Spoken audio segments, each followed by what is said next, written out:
క్రీస్తు ప్రభుని యందు ప్రియులకు సహోదరి సహోదరులారా, ఎవరో చెప్పారు, తీర్థయాత్రలకు వెళ్ళి తీర్థాలలో కాకరకాయ ఉంచితే కాకరకాయ చేరిపోతుంది. ఒక పేదల శ్రద్ధను నమ్మేసి తీర్థయాత్రలకి మొదలై ఒక్కొక్క తీర్థ ప్రాంతానికి సందర్శించి అలాగా వేలాంగిలోనూ మరి ఇంకొక దాంట్లోనూ ఇంకొక పుణ్యక్షేత్రంలో ఉన్నటువంటి తీర్థ నీటిలో కాకరకాయని ముంచు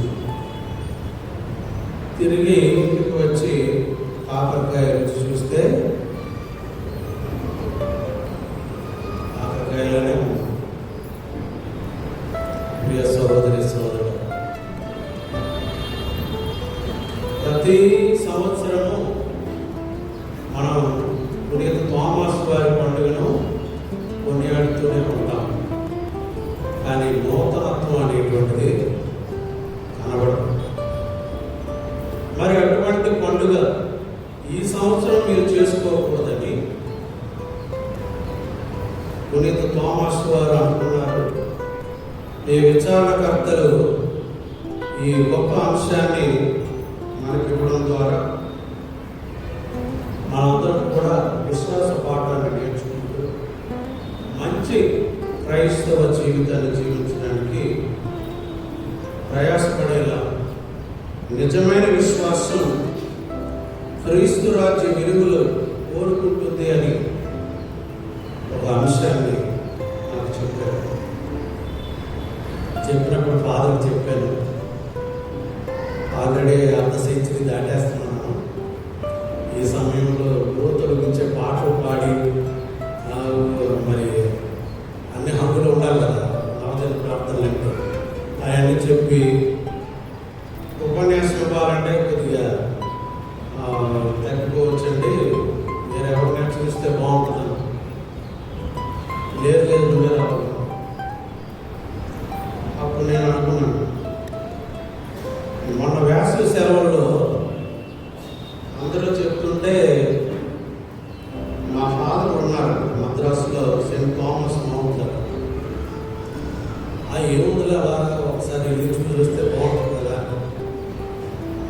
మరి నా సమయం కుదరలేదు, దగ్గరకు వెళ్ళలేకపోయాను. కానీ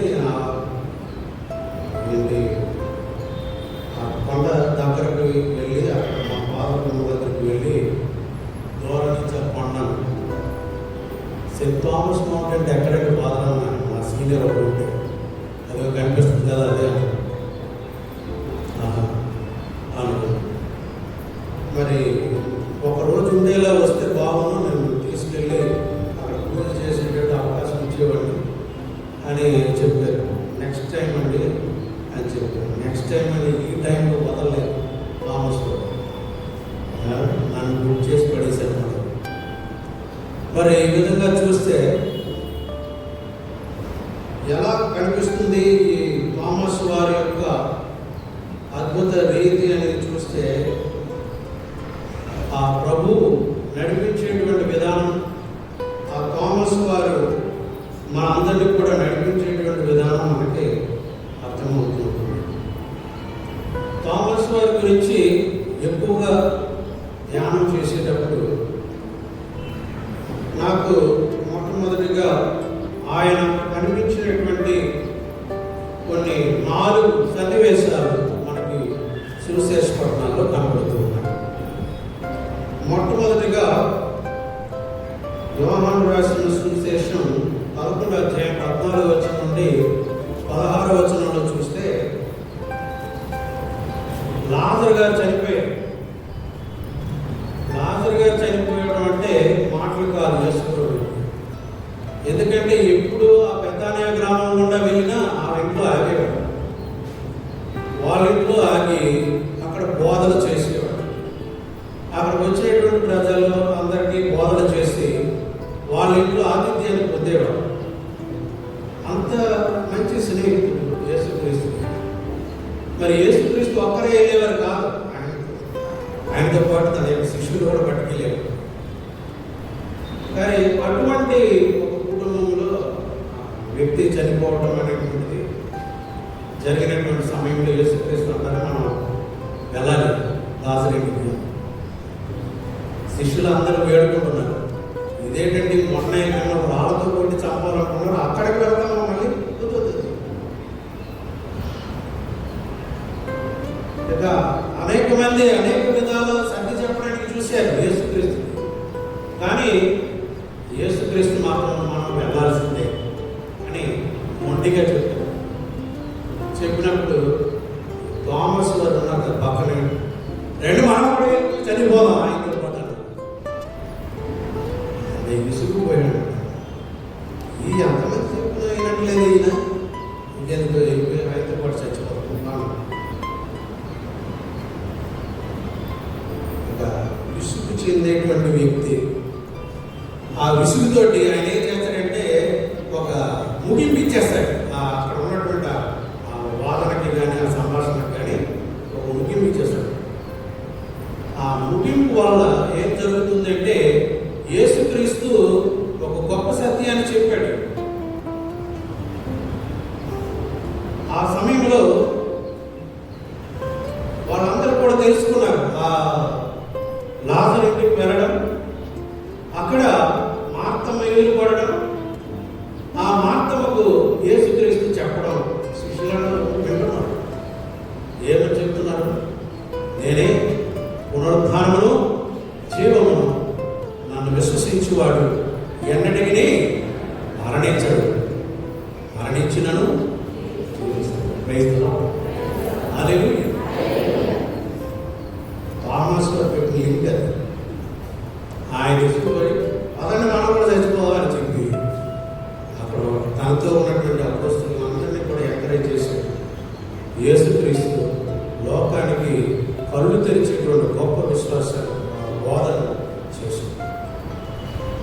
రెండవ అంశం చాలా ముచ్చటగా ఉంటుంది. యోహాను సువార్తలోనే రాస్తారు. 14వ అధ్యాయము 5వ వచనం అంటే 6వ వచనం చూస్తాం. యేసుక్రీస్తు చెప్తారు, నేను వెళ్ళే స్థలానికి మీరు రాలేదు, నేను నా తండ్రికి వద్దకు వెళ్ళబోతున్నాను. వెళ్ళే స్థలానికి మీరు రాలేదు, కానీ మీరు ఒక గడియ వస్తుందో అప్పుడు వస్తారు అని చెప్పి ఆయన చెప్పినప్పుడు ఈయనేం చెప్తారు? తోమా ఆయనతో, ప్రభు, మీరు వెళ్ళే స్థలం ఏదో మాకు తెలియదు, వెళ్ళే స్థలం మాకు తెలియదు, ఇక మార్గం ఎట్లు ఎరుగుదు, అక్కడ మార్గము తెలియదు. ఎంత చక్కగా ఆయన ఒక ఆ సంభాషణ ఎలాంటిది అంటే చాలా క్షుణ్ణంగా సునాయాసంగా ఏదైనా ఒక విషయాన్ని తెలుసుకోవాలి అనేటువంటి ఒక అభిలాష కలిగినటువంటి వ్యక్తి మన థామస్. క్షుణ్ణంగా తెలుసుకోవాలి ఏదైనా సరే, లేకపోతే ఆయన వదిలిపెట్టే రకం కాదు. ఆయన ఏమంటాడంటే మాకు స్థలము తెలియదు, ఆ మార్గము తెలియదు. స్థలము తెలియకపోతే ఇంకా మార్గం ఎందుకు మాకు అని అంటూ ఆయన చెప్తే యేసుక్రీస్తు ఒక నిజమైనటువంటి ఒక ప్రపంచం మర్చిపోలేనటువంటి ఒక సత్యాన్ని తెలియజేస్తున్నాడు. అందుకే యేసు, నేనే మార్గమును, నేనే మార్గాన్ని, నేనే సత్యమును, జీవమును, నా మూలన తప్ప ఎవడునూ తండ్రి యొద్దకు రాలేదు. కాబట్టి నువ్వు తండ్రి దగ్గరికి రావాలి అంటే నన్ను విశ్వసించు, నువ్వు వస్తావు. Praise the Lord. హల్లెలూయా. మరి మూడవదిగా ఈరోజు మనం చదివి ఆలపించినటువంటి సువిశేషం ఒక సన్నివేశం మనం చదువుకున్నాం. 20వ అధ్యాయము 24 నుంచి 29 వరకు చదువుకున్నాం. అప్పటికే యేసుక్రీస్తు ఒకసారి వచ్చి శిష్యులకి కనబడ్డాడు. శాంతిని ఇచ్చారు అంటే చెప్పారు, నేను మరలా ఉత్థానం అయ్యాను, ఇది నిజము అని చెప్పి శిష్యులు నమ్మేలా చేశారు. కానీ అక్కడ థామస్ వారికి ఉండే గుణం ఏంటి చెప్పాను? ఏదైనా క్షుణ్ణంగా తెలుసుకోవాలి అనేటువంటి అభిలాషం. ఏదైనా పెద్ద సంభాషణలు ఆయనకు కుదరవు. ఒకే ఒక తెలివి, ఒక మాటతో తెచ్చేది మొత్తం. అటువంటి వ్యక్తి మరి ఆయన వచ్చేసరికి శిష్యులు అందరూ కూడా ఆయన ఏం చెప్పారు? మేము ప్రభువును చూసాము అన్నారు.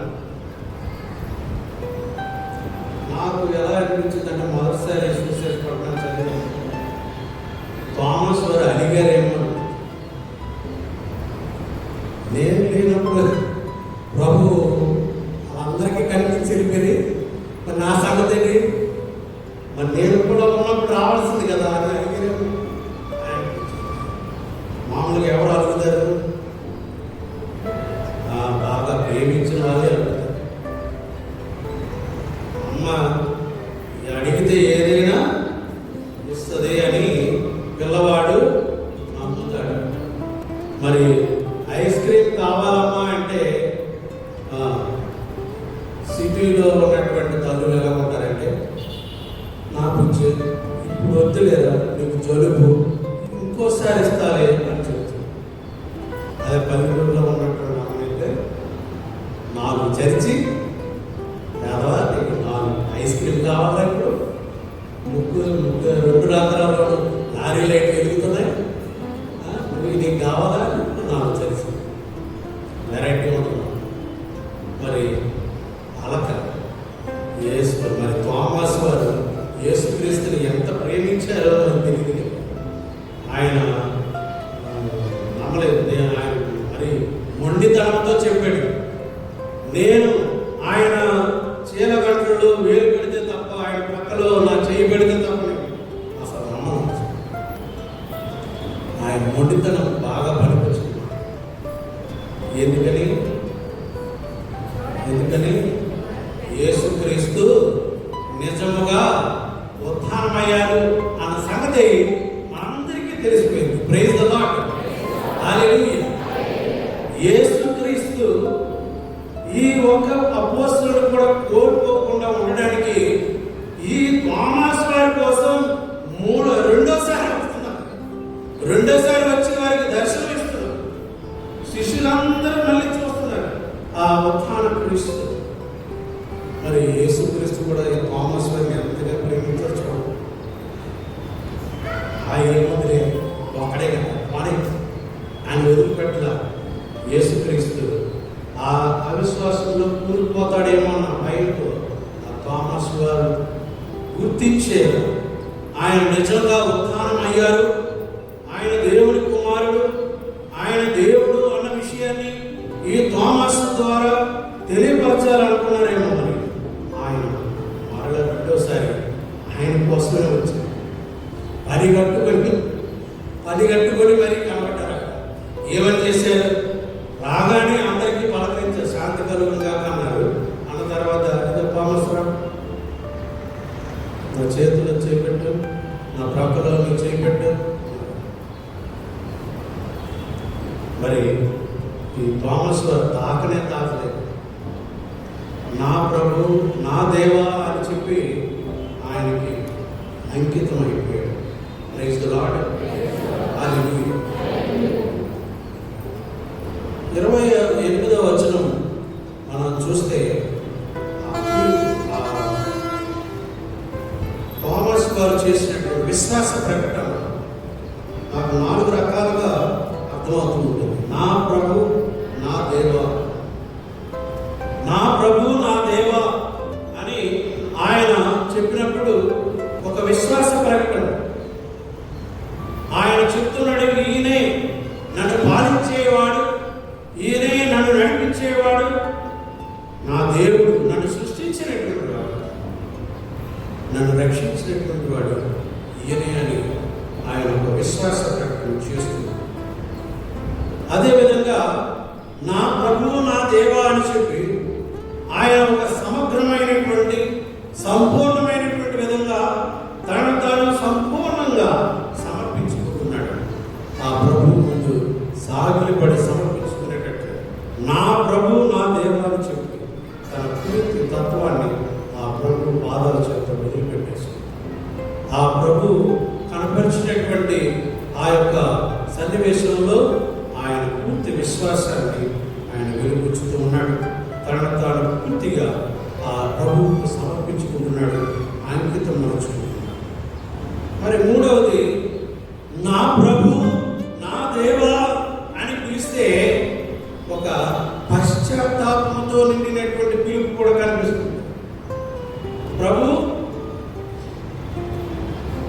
నువ్వు నిజంగా మృతుల్లో నుండి లేచావు, కానీ నేను నా శిష్యులతో నా మొండితనంతో నేను పోటీ పడి వాళ్ళతో ఏం చెప్తున్నాను, ఆయన కనబడాలి, ఆయన చేతులు చాచాలి, ఆయన చీలగంటలో నా వేలు పెట్టాలి, ఆయన ప్రక్కలో నా చేయి, అప్పుడే నేను నమ్ముతానని సవాలు విసురు.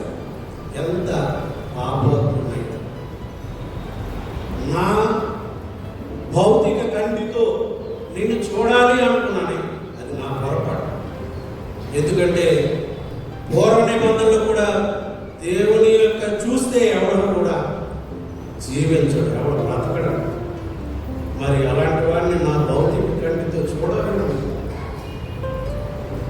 ఎంత వెర్రిబాబులు వాటంటే, నువ్వు కనబడితే కానీ నేను విశ్వసించనని సవాల్ విసిరాను చూడు. అది చాలా ఘోరమైనటువంటి అవిశ్వాసం అని చెప్పి ఆయన ఎంతో పశ్చాత్తాపడ్డాడు అని మనం చెప్పచ్చు. మరి నాలుగవదిగా నా ప్రభు, నా దేవా అన్నాడు. మా అందరి దేవుడా, మా అందరి ప్రభువా అని చెప్పలేదు. ఏమన్నాడు? నా ప్రభు, నా దేవా అన్నాడు. అంటే అర్థం తన యొక్క వ్యక్తిగత నమ్మకాన్ని అక్కడ ప్రభువులో కనపరిచాడు. ప్రైజ్ ది లార్డ్, హల్లెలూయా. మనము దేవుణ్ణి మన యొక్క వ్యక్తిగతంగా ప్రేమించాలి, మనము దేవుణ్ణి వ్యక్తిగతంగా విశ్వసించాలి, మనము దేవుణ్ణి వ్యక్తిగతంగా నమ్మాలి. ఇది థోమస్ వారు నేర్పిస్తున్నటువంటి గొప్ప పాఠం. థోమస్ వారు చేసినటువంటి పని ఇదే. నా ప్రభు, నా దేవా అని చెప్పి తాను సంపూర్ణంగా ఆ ప్రభువును వ్యక్తిగతంగా నమ్మాడు, వ్యక్తిగతంగా ప్రేమించాడు. ఆ ప్రభువు నాకు కనబడాలి అని అభిలషించాడు. ఆ ప్రభు కనబడగానే ఇక సందేహాలు లేవు, ప్రశ్నలు లేవు, ఎటువంటి అపనమ్మకాలు లేవు. ఆ ప్రభువును నమ్మాడు. ఇటువంటి సంపూర్ణ హృదయాలతో నమ్మేటువంటి వరం మనకు పవిత్రాత్మ ప్రసాదిస్తూనే ఉంది. బాప్తిస్మం ద్వారా మనం ఈనాడు క్రైస్తవ్యాన్ని స్వీకరించి క్రైస్తవులుగా జీవిస్తున్నాము అంటే ఆ పవిత్రాత్మ ద్వారా ప్రభువు ప్రేరేపించి మనలను ప్రత్యేక విధంగా వ్యక్తిగతంగా పేరు పేరున ఎన్నుకుంటున్నాడు. ఆ విధంగా వ్యక్తిగతంగా పిలిచినటువంటి ప్రభువు మనము కూడా వ్యక్తిగతమైనటువంటి జవాబును ఇవ్వాల్సినటువంటి బాధ్యత ఉంది అని ఈరోజు మనం నేను థామస్ గారి ద్వారా నేర్చుకుంటాం. మరి 29వ వచనం మనం చూస్తే విశ్వాస వరం ఉంది, ప్రభువును సొంతం చేసుకో అని చెప్తున్నాడు. లేకపోతే వేరే వాళ్ళకి అది ఇవ్వబడుతుంది. మత్తయి సువార్త 10వ అధ్యాయం 12వ వచనం 13వ వచనం మనం చూస్తే యేసుక్రీస్తు శిష్యులను సువార్త బోధనకు పంపిస్తూ ఉన్నప్పుడు చెప్పినటువంటి మాట గుర్తుకొస్తుంది. ఎవరి ఇంటికైనా మీరు మొదట వెళితే వారు మిమ్మల్ని స్వీకరిస్తే ఉండండి, లేకుంటే మీ కాలితో దురిపేసుకొని వెళ్ళిపోండి. ఎందుకంటే మీరు దీవెన ఇచ్చినప్పుడు స్వీకరించిన వారికి ఆ దీవెన వర్తిస్తుంది, లేకపోతే అది తిరిగి మీ చెంతకే వచ్చేస్తుంది అన్నాడు. ప్రైజ్ ది లార్డ్, హల్లెలూయా. కాబట్టి ప్రభువు ఇక్కడ థామస్ వారికి ముక్కుసూటిగా చెప్తున్నారు, ఇదిగో అవిశ్వాసమై ఉండిపోకుండా విశ్వాసమై జీవించుము. ఎందుకంటే విశ్వాస వరము అనేటువంటిది నీకు ఇవ్వబడింది. నీవు నన్ను చూడాలనుకున్నావు, నేను వచ్చాను నీకోసం, నీకోసం నేను వచ్చాను. ఫాదర్ గారు పిలిచినప్పుడు అదే అనుకున్నాను. థామస్ వారు భారతదేశానికి రావడమే కాదు, భారతదేశంలోకి అడుగుపెట్టి కేరళ రాష్ట్రంలో అనేక ప్రాంతాల్లో బోధన చేసి ఆ థామస్ వారి కొండ మీద చనిపోవడంతో కథ అంతా అయిపోలేదు. మలయతో మద్రాసు ప్రాంతంలో, మైలాపూర్ ప్రాంతంలో అయిపోలేదు. ఆయన పుచ్చిరాజపాలెం వరకు వచ్చేసారు.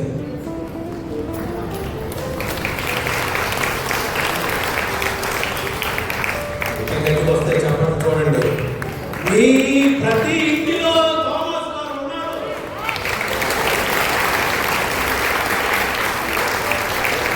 ఇంకా గట్టిగా చెప్పండి వస్తే మీ హృదయాల్లో థామస్ గారు ఉన్నారు. ఆయన నాటిన విశ్వాసం మీ అందరిలో ఉంది.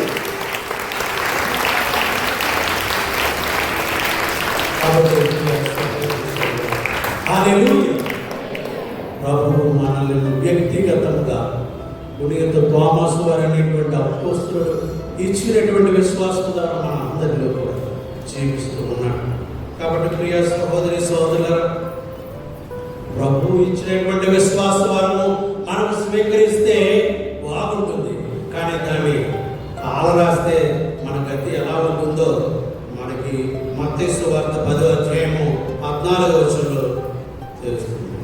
ఎవడెవడైనా మిమ్ము ఆహ్వానింపక మీ ఉద్దేశములను ఆలకింప పోయినచో ఆ ఇంటిని గాని పట్టణమును గాని విడిచిపొండు. మీ పాదధూళిని సైతం అచ్చటనే విదిలించిపొండు. ప్రియ సహోదరి సహోదరుల, మనకి అటువంటి గతి ఎప్పటికీ పట్టకూడదు. ఇంకా మత్తయి గారు రాసిన సువిశేషము 14వ వచనము, అదేవిధంగా 15వ వచనం కూడా కంటిన్యూ చేస్తే తీర్పు దినమున ఆ పురవాసులు ఏ పురవాసులు దేవుని యొక్క వరాన్ని ఎవరైతే తీసుకోలేదో, పొందుకోవడానికి, సొంతం చేసుకోవడానికి సిద్ధపడలేదు, వాళ్ళ గతి ఎలా ఉంటుందంట? గతి కన్నా సోదమ గొమొర్రా ప్రజలు కానీ వాళ్ళకైతే బాగుంటుందంట. కానీ ఆ గతి మనకి ఇప్పుడు కూడా పట్టకూడదు. మనం ఇప్పుడు కూడా విశ్వాసంలోనే జీవించాలి. మన యొక్క జీవితం విశ్వాసంలోనే ముగిసిపోవాలని ఈరోజు గట్టిగా ప్రార్థన చేద్దాం. ఎందుకంటే సొదొమ గొమొర్రా పట్టణాల్లో ఏమి జరిగింది అనేటువంటిది మనకు బాగా తెలుసు. మరి ఈనాడు ఆరాధనలో చదివి ఆలోచించినటువంటి విషయంలో మీరు గమనించారు లేదో, పునీత థామస్ వారు ఆ యొక్క ఎన్నుకోబడినప్పుడు, అపోస్తలుగా ఎన్నుకోబడినప్పుడు, మనం ముఖ్యంగా పాఠశాలలో చదువుకునేటువంటి పిల్లలు వాళ్ళకి ఏం చెప్తాం? ఫస్ట్ ర్యాంక్ తెచ్చుకోవాలి, లేదా కనీసం సెకండ్ ర్యాంక్, లేదా బెస్ట్ 5, లేదా బెస్ట్ 10లో ఉండాలి. ఏదో ఒకటి చెప్పి మోటివేట్ చేసి బడికి పంపిస్తాం కదా. మరి ఇప్పుడు చూడండి, థామస్ వారికి వచ్చినటువంటి తప్పు. యేసుక్రీస్తు శిష్యులను ఎంచుకున్నప్పుడు ఆయనకు ఉన్నటువంటి స్థానం, ప్లేస్మెంట్ ఏమిటో తెలుసా? 8వ స్థానం. మత్తయి సువార్త 10వ అధ్యాయం చూడండి, 1 నుంచి 4 వచనాలు చూసినా, మార్కు సువార్త 3వ అధ్యాయం 13 నుంచి 19 చూసినా, అలాగే లూకా సువార్త తీసుకోండి 6వ అధ్యాయము 12 నుంచి 16వ వచనం చూడండి. మీరు లెక్క పెట్టుకోండి. యేసుక్రీస్తు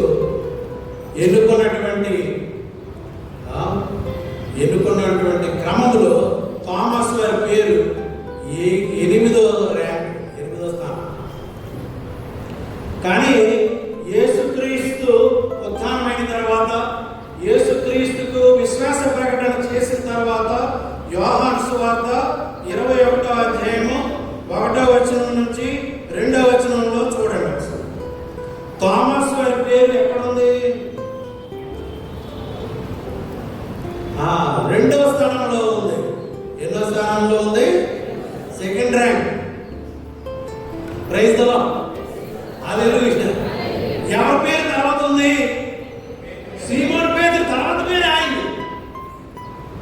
చూడండి ఎంత గొప్ప పునీతిని మనం మన విచారణ పాలక పునీతులుగా కలిగి ఉన్నాం. గట్టిగా చప్పట్లు కొట్టాలి.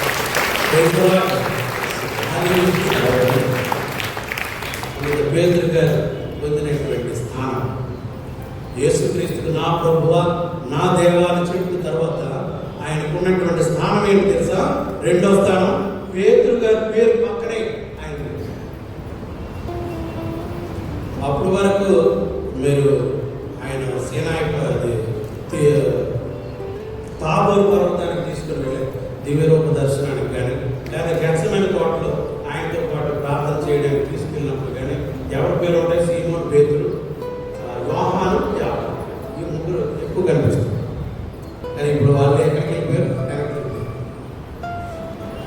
థామస్ వారు ఇచ్చినటువంటి విశ్వాసం, ఆయన పొందినటువంటి విశ్వాసం, ఆయన పొందినటువంటి ఆ విశ్వాస వరాన్ని వదిలిపెట్టుకోవాలి. అలా అంటిపెట్టుకున్నాడు, విశ్వాసంలో నాటుకుపోయాడు. అందుకని ఇక్కడ ఆ యేసుక్రీస్తు చేత బాగా ప్రేమించబడిన శిష్యుడు రాసినటువంటి సువిశేషంలో మనం చూస్తాం. థామస్ వారి పేరు, పేతురు గారి పేరు వెనకాలే ఉంటుంది. ప్రియా సహోదరి సహోదరుడు, కాబట్టి పునీత థామస్ వారు కనపరిచినటువంటి ఆ యొక్క విశ్వాసము ఆశామాసి విశ్వాసం కాదు, ఆయన పూర్తిగా నాటుకున్నటువంటి విశ్వాసం. ఆయన నుంచి ఎప్పటికీ వేరు చేయబడినటువంటి ఆ యొక్క విశ్వాసం. అటువంటి అచంచలమైనటువంటి విశ్వాసములు ఆయన ఉన్నారు. మరి ఆయనతో పాటు ఇంకా ముగ్గురు అపోస్తలులు కూడా ఉన్నారు. నతనయేలు, తర్వాత యాకోబు, యోహాను. వీళ్ళందరూ ఎటువంటి మనస్తత్వంతో ఉన్నారో చూడండి. గతంలో మనం చెప్పాం, అలిగే స్వభావం, మొండితనం, దేనైనా తెచ్చి పారేయాలనేటువంటి స్వభావం, దేని దురుసు ఉన్నటువంటి ఈ థామస్ గారు ఇప్పుడు ఎలా మారిపోయారు చూడండి. పేతురు గారు ఏమన్నారు? మనం చేప పట్టడానికి వెళ్దాం అనగానే మేము కూడా వస్తున్నాం అన్నారు. Praise the lord. ప్రియ సహోదరి సహోదరు, ఇక్కడ నేను బాగా లింక్ అయిపోయాను మీ విచారణలు ఇచ్చినటువంటి అంశాలు. యేసుక్రీస్తు విశ్వాసం పెంచుకున్నవాడు క్రీస్తు రాజ్యం యొక్క విలువలు ఎప్పటికీ ఎదగాలి, విస్తరించబడాలి అని ప్రతి కోరుకు. మేము కూడా వస్తాం, మేము కూడా చేస్తాం. క్రీస్తు పనులు మేము కూడా చేస్తాం. క్రీస్తు చూపించినటువంటి ప్రేమ స్వభావాన్ని మేము కూడా చూపిస్తాం. క్రీస్తు ప్రభువు చేసినటువంటి సేవలు మేము కూడా మా దైనందిన జీవితాల్లో జీవిస్తాం. క్రీస్తు ఆచరించినటువంటి విధానాన్ని మేము కూడా మా అనుదిన జీవితంలో అనుసరిస్తాం అని చెప్పి విశ్వాసంలో జీవించే ప్రతి ఒక్కరు కూడా ముందుకు వస్తారు. ఇందాక నేను వచ్చినప్పుడు ఇక్కడ మరీదా సభ్యులు సమావేశం ఏర్పాటు చేసుకున్నాను. వాళ్ళందరికీ గట్టిగా చప్పట్లు పట్టిన వాళ్ళు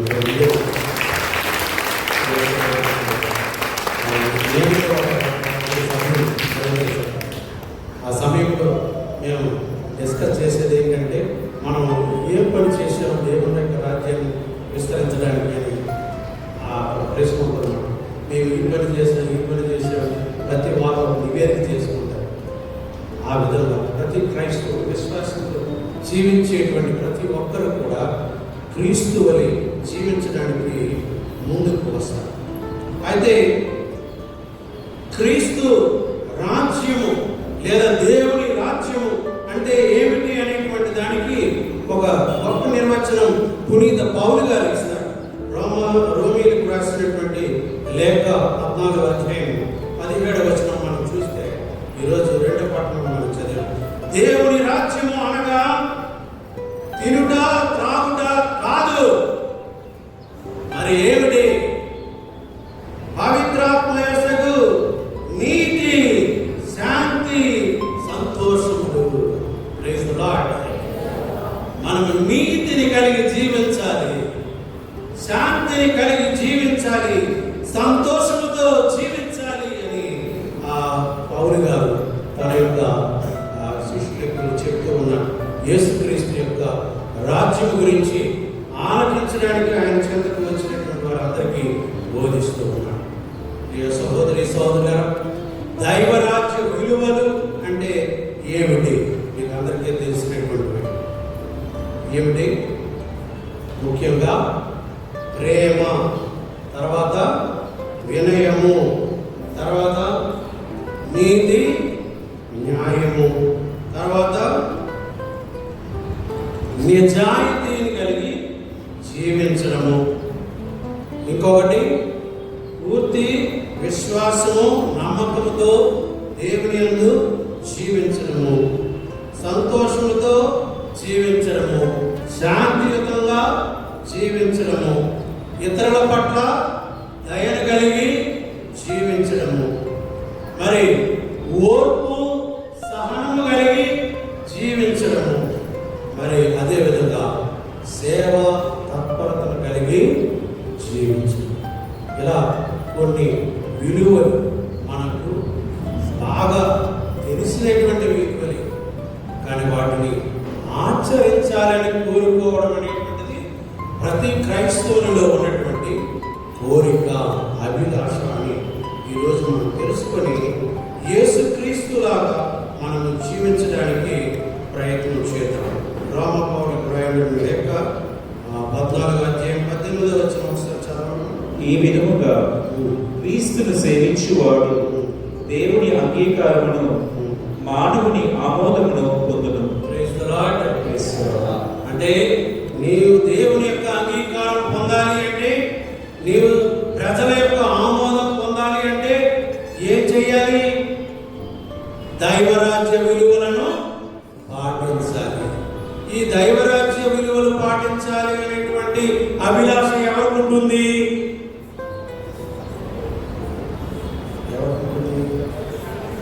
క్రీస్తు ప్రభువును విశ్వాసముతో వెంబడించే వారికి ఉంటుంది. వాళ్ళు ఎవరు? గుచ్చిరాజుపాలెం విచారణ ప్రజలు. ఏమైనా సందేహం ఉందా? సందేహం ఉందా? Praise the Lord. హల్లెలూయా.